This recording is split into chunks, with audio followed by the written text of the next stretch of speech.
আয়েশা রাদিয়াল্লাহু আনহা যতগুলো হাদিস আপনি জানছেন এর মধ্যে ম্যাক্সিমাম হাদিস যে কয়েকজন রাবি বর্ণনা করেছেন তার মধ্যে একজন হচ্ছেন আয়েশা রাদিয়াল্লাহু আনহা। এই ঘরের হাদিসগুলো কার থেকে জানলেন? আয়েশা রাদিয়াল্লাহু আনহা থেকে। ইসলামের খেদমতে আয়েশা রাদিয়াল্লাহু আনহার যে ভূমিকা, আমাদের এই সেকুলার সোসাইটির সমস্ত নারীকে একত্রিত করলে কোনো খেদমত আসবে না। আসবে? তিনি স্বামীর অকৃতজ্ঞ হয়, লানত করে, অভিশাপ দেয়, বুক চাপড়ায়, মাতম করে এবং আল্লাহ এবং তার রাসূলের অবাধ্য হয়। চারটা কারণ এসেছে মোটামুটিভাবে।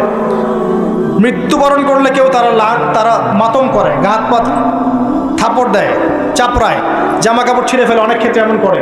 এই কারণে মাইয়াতকে শাস্তি দেওয়া হয়, মা বোনদেরকে এটা ত্যাগ করতে হবে। এরপরে স্বামীর অকৃতজ্ঞ হয়, স্বামী সারা জীবন যদি তার জন্য কাজ করে, তার জন্যে তার ভরণ পোষণের ব্যবস্থা করে, একদিন যদি কোনো কিছু ভালো না পায় বলে বসে সারা জীবন তোমার কাছে কিছুই পেল না।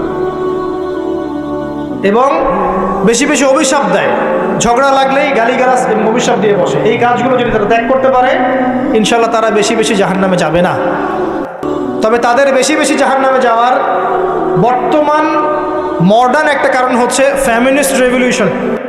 ভালো করে শোনেন, ফ্যামিনিস্ট রেভলিউশন সেই কারণ যার কারণে এখনকার নারীদেরকে আপনি বাসায় রাখতে পারছেন না পর্দায়।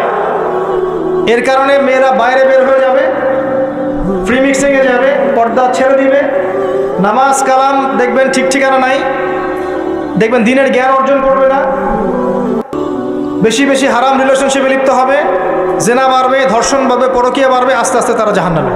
এটা হচ্ছে ফলাফল। এটাই সেই কারণ যার কারণে বেশিরভাগ নারী জাহান্নামে যাবে।